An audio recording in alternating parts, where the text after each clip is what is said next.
I would support exactly what Honorable Secretary Mensah-Bonsu was saying. It was as if we weren't hearing. It was as if we didn't care. It was as if we were on our jolly ride. It is an oko osona menyoko NPP, the new political party anymore. Confusion kese pa asset in the party. Adwoa Safo, former member of parliament for Dominic Penyah constituency, on NPP calling in a big issue. Akufo Addo Omiamo, Kempomo, Wono clash, hot beef. Wabama expose back to back concerning corruption via or believes a course so MPP party anymore. Wabama expose on e-levy. Wabetchiremu dientia MP before LUC 2024 general election so muntimi kan Adwoa Safo abetchiremu and wabetchiremu dienti kra MPP as a party nimu kra etimi lady ema ono neba ewu ye amane hunu a MPP for edri firm in fact Adwoa Safo wabre pa so kan nsem no de wabre aha Penyah block media message say any dey mo oba like video no na download ma oba subscribe button na be click notification icon of latest update na be kire wa dwen dey ama me e wo comment message say oba so a no a video na ma onua so enya bi ahwe no ho ne etwagu e wo man konkono Ghana ha no mo say on say oba MPP party ni mu a e ma omwom no nipa ba ko a Ghana for criticizing the party the most so you else no so efri ho a ano former minister for communication we need for no mo a the next person on the line e Adwoa Safo ye be kaya time na omogo to e-levy so aba no maami bi e be represent Adwoa Safo e wo parliament maami bi ba parliament this is the face no na say one Adwoa Safo ese kakra but Ghana for the go this maami we enya Adwoa Safo e imposter MPP for akofo obi na beto beto aba no e ma e kire din Adwoa Safo wa medi banke wa meka hwe nti Ghana for blizo okay e ye ono a 2025 ya Adwoa Safo any MPP for enya issue and if you don't say any obekasa obema expose back to back emu na o kire say da ma me corona obeto aba ewo nu ni dim on e-levy no na enye ono na e-levy ono Adwoa Safo one support e-levy da krokra da in the heat of the moment enyina krani muntu tudun krani na me ni susu se mpanyifo e wo se wo hunu ne de wo munim e bia no mususu se enhu hia se ye de sansem ne be den e betudwa but adia baako a me regret baako I will never e-levy I did bomb charge e-levy said at the time this was a critical piece of legislation and now buying people push it through to rescue the economy. Numbers near time the opposition was on government said they will never allow or more just one number more than the opposition. Adwoa Safo also beka homa buying the 138. Yes, Adwoa Safo you. And you say you will not regret? No. Oh, e-levy ban yentoboana aban pese yenjije nipa momanfo a ewo Ghana se bia wo ye momo bank to online banking that kind of nyama no electronic transactions ne baaye no anhyehyeye ne baaye no esoro ho no ye mu bi no ni yesusu se emwa Ghana. You had that personal conviction. Exactly. So say 11 emwa yen esan say me baby ami me fi any baby ayetete me papa ofri grass and wako grace mu okay chacho ofri hiem and nyame aye no defo ene oba yen so no ne ode atete yen ne asore no ginafo eye charity eye se eboa ehiafo yeboa onibiefo inyanka na sebe minua me se na me hu 11 ni se me nam kwan hu na me hunu on eto body ko fibrokman chese wo he body ni nyina na egu ho no wo boa no ko enu 500 Ghana obi me dwe 300 na watoto a o se me maami wo ekura me sendi sika akoma no okotena so no wo sendi kakra na wanya na ne yatin na sit well with you and na me ma sorry mpanyimfo ne me papa mo so ade matena sese ade amode ba no dodo no ebeko tia ni pass it na mo ahokyere no be ye more enti munyai. I was torn between my church and my political party. Some party see yanko. And no, so I wouldn't even consultations are the bar first, engagement, grassroots in Yamanin.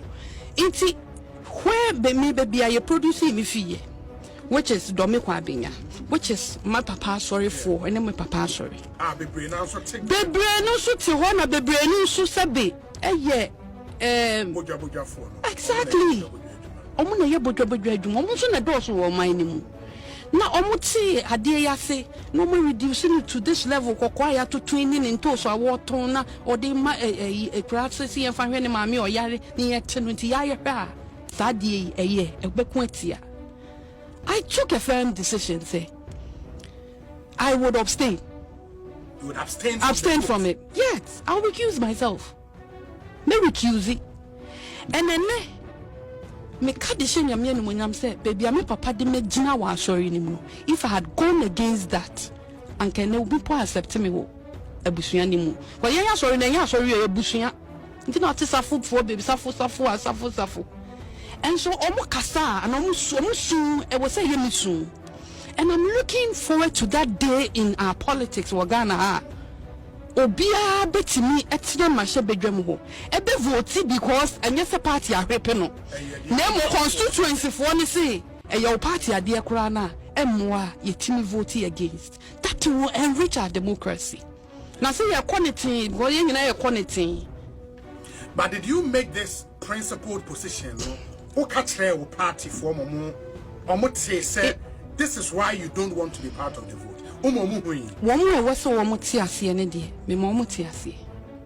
Including parliamentary leadership, no? Because I didn't start with parliament. Okay. A government policy. It just started with cabinet. That is where it starts. And then, Mr. because Dr. Baumia, near the 2024 elections. Yeah. Now, I see Oba. On one day, I had buy ye 11. Thank you, 2 man or Bampo be ye free hope. A man for ya be, young NDC for you buy. One of your things our budget you see try 11. Into say ya the papa ne bo man for ne work from now, we had to draw or may muya, the biano, Wamusika. Womu de bedidi, and the better fear share, and more try to us one. Meaning, now quite sinus tax na. What dream boy was saying? It's me, for me when say, Samreno, near now sorry in the maker, near now me papa eka, near now sorry penny phony bebre, so catch the young penny for so dear Modi Bay, a behamono, yenti no, aye. And that's why at the point, Umbeki is our principled. I made that principled decision because and then no case Dominic Binya, now no go for because press conference. Say Adwoa Safo ne na sorry for anto aba. Yen ko pet data. Ni hwe asofo ene sorry no. Dodo ne asori efomfo ne wan sorry no. Dodo a anto abo amba. We yen no so because omko tutia yen. Bebre ne hye wo madwen mu positi wo madwen mu pise aba we yen koto. Why? 11 kan. Adentia. One supported 11 one day Kurada Capre, not even a second on the clock. She never supported the idea of 11 go release or no. Of the poor background. And when he said I'm going to here, anyhow, the hardship on the street is it here. Mobreni and your coins be best and now better to me there. No be feel bad, say obey accepted to this particular issue. Nekas and to us on the better MP before elusive 2024 elections, Obiaba candidate. But Adwoa Safo we say. The entire NPP elusive 24 general election is 11 o'clock from one. Now, Omaso Edene, Omuntia Futu, Ghana for Kasana Omunti. I would support exactly what Honorable Secretary Mensah was saying. It was as if we weren't hearing. It was as if we didn't care. It was as if we were on our jolly ride. Chiefs were complaining. Pastors were complaining. Party people were complaining. The youth. everything that we were doing, it was as if there was no election ahead of us. Not that governance is about thinking about the next election. It's about governance. But you should know that your track record is what is going to secure you your next term. Right. So you have to listen. At the time, I think that at a point, we were not listening. Is it a normal second term syndrome that almost every party, face? Maybe. And we did a lot of things that got people really aggrieved. People were really bitter. The business community. My father is a typical example. The president was my father's lawyer in the 80s and in the 90s. So he has a close relationship with my father, Apostle Dr. Adwoa Safo. He has a lot of businesses. One is our transport company, Imperial Express. Right. It was thriving. It was doing very well. Concentrating in the northern regions, Togo, Benin, everywhere.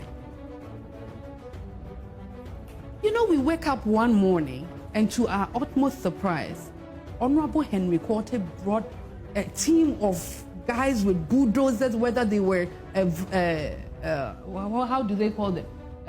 These macho guys. Langards or whatever. He didn't even give us notice to even park our computers. They pulled everything down one day. And the reason being what? That you were occupying and land that didn't belong to you? The land didn't belong to us. The land was government land. The land was being leased to us and we were paying. It was a land for the Sports Council. So at the time, Honorable Neil Ante van der Poel was the one that the general manager then entered into that agreement with, and we were paying, and that is where we were operating from. And a lot of people do that. Most of the terminals that you see don't belong to the transport companies. We lease them. Right. And we were doing everything, not that we stopped paying the lease. They said there was an order from above that those lands were being recaptured for a government project. Omonte Ghana for us, the Omupe, and Omoye, it plays significant role. Emma NPP, ego opposition.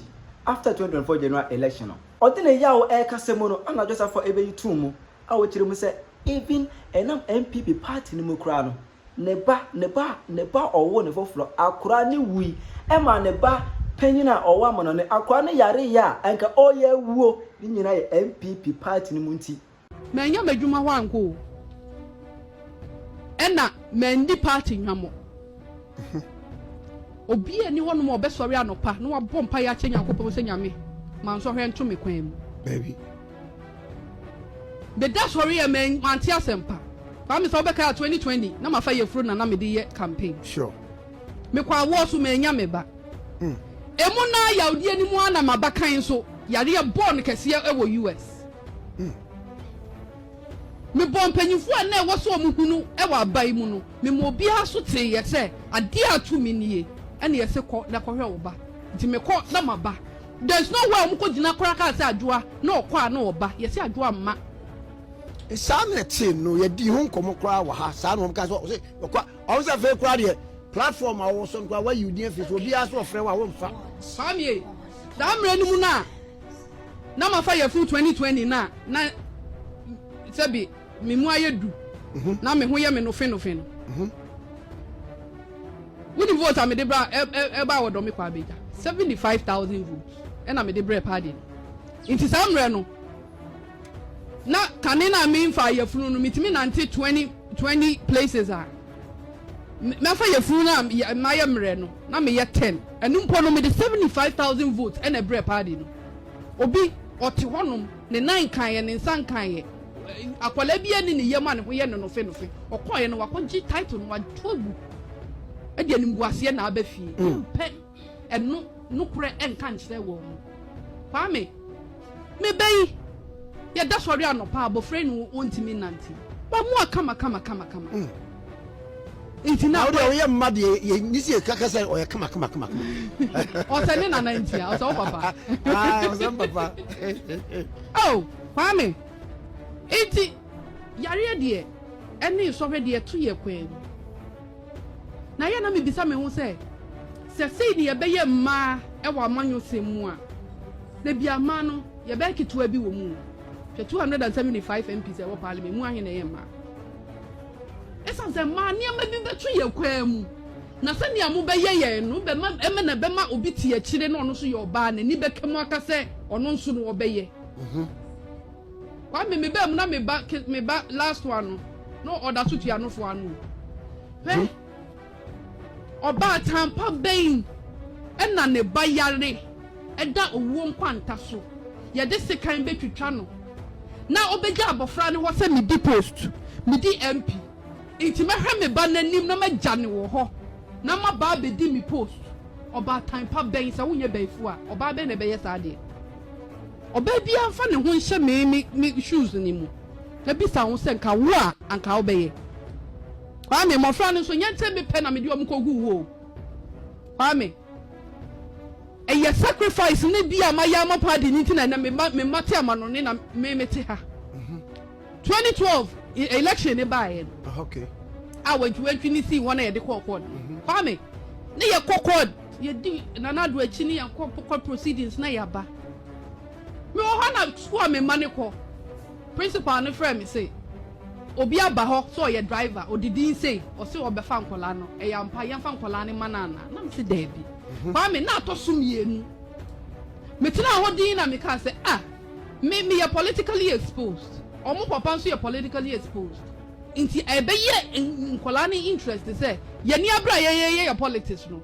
ye form nkono mo so ye so ye nan sorry dakoro emeti asemboni because amanyo sem na ye no ebudi sem ewo ena ni nti me ma akodi baabi na mete ha na sa akola ne yare akwa me America omo laws no on child protection no any child care no enye bi ni edidi agro wa ha no wudi agro ye bedi oba e de na mabroni ama wa adopt no hu ba ne bio hu bio kwame na email se ba ko no makohwe na amaba na ne principal wo se omo tutu nkola na no o tu ma me wei wo ma me ba da bai wo se nkola abrofo wo se ne omo ne nkola adwen di agro o wa ba okoye de adwuma ju nyo na ma me nete ene one principal the message aba wait the message be kwame ba ku say me baaye me nua bayi net wo ba me fie na me teme mpa so a me su na so chafo gina me fie ho so wo mo be fa nkwala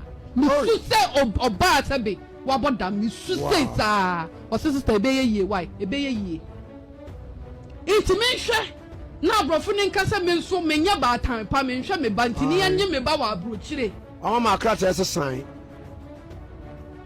kwame na me susu say ma tan wo amanyo amanyo kuo ni mu na me susu say ma tan e wo mra hye bedwa mu anka o mu nso ebeku say ade a me komu no ebetumi ato obi emra me di leader no kwame ye MP ba ko me money din ono nso ko similar situation mu ye dane nsam no saa ma obi ante ho asem da esu asem ni bi to Adwoa Safo no ye betina bontin ya ne yaka ne ya iti kwa Ghana fuwe manja madwuma antu ho ena manhye da se me madwuma wo na babia na me bada no da wo ne nkwa ntaso na ye ka kire so oba no anhwa obe nante anhwa wo nante bio wo ye ba tan a dan na wo beye wo kwa wo so ba ewu eda wo nsam wo ye mi anka wo be den wo be di utirim wo gya oba ne ho no wa ba be ya aban adwuma na abofra no nyame amoa na ofiri mu a nti mabusua wo mo be yi bebo me be yi nti I was torn between Adwoa Safo echire mu say it got to a time cry in parliament and not just say on house hokwa omu WhatsApp group omu yini free mu kire say committee bia no na oka ho bia na just on parliament house for no mo kwa asa tunu pe ahwi I'm a parliamentary committee ya metisu. Me so am ni minister biom. Iti me na musa keke. Me wo ha, me belong to ye peja me ko kon ho asema ye peja me. Ene ye mo to committee bi e friend judiciary meeting cry en frɛ. And so former leader bia no, wo current leader mo ko ne nansi ko bisa ne say committee is the very na wo plan ye fa won to so. Edrume bi wo parliament na me na mu me ni committee ya assign me to. Parliamentary platform MPC na na ye wo so information ba ye hu mo meto aba ye we ye yi me din free group ni mu say me ye traitor Wɔn a musu bunim sɛ okwe aba na musu obi akwa akɔto a mudi ba abɔnten saa no. Ɛnyɛ adeɛ na esi wɔ parliament, ɛnyɛ no na esi wɔ hɔ. Ɛnyɛ one single vote to be ne yɛka sɛ ɛnu nti no ɔde abiti Professor Okwe. Etɔkɔsi yɛ na nimguase a yɛato yɛn. Na wɔsi yɛyɛ bibi ne yɛyɛ. It in fact, Adwoa Safo n'ani abere party krodom ɔsɛ ɔntena hɔ. Ensɛm ɛhyɛ no so. It ɔbɛkasa no ɔyɛ free ɔma depression enkono enti in expose no. Wey ɛyɛ part 1. Mede part 2 bebrem na part 2 no. She speaks about corruption regarding free SHS under Akufo Addo and NPP government. So wait for part 2. I Penyah Media. Accra.